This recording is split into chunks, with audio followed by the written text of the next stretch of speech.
You ask Tiger to solve. This deals with linear equations with one unknown. The final result is y equals -18. Let's solve it step by step. Swap sides.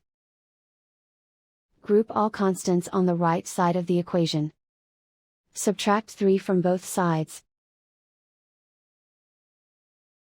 Group like terms. Simplify the arithmetic.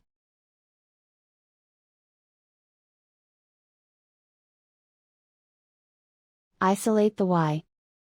Multiply both sides by inverse fraction 9 over -4. Move the negative sign from the denominator to the numerator. Group like terms. Multiply the coefficients. Simplify the arithmetic.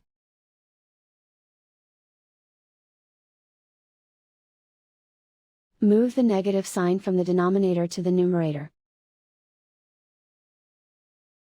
Multiply the fractions. Simplify the arithmetic. And so the final result is y equals -18.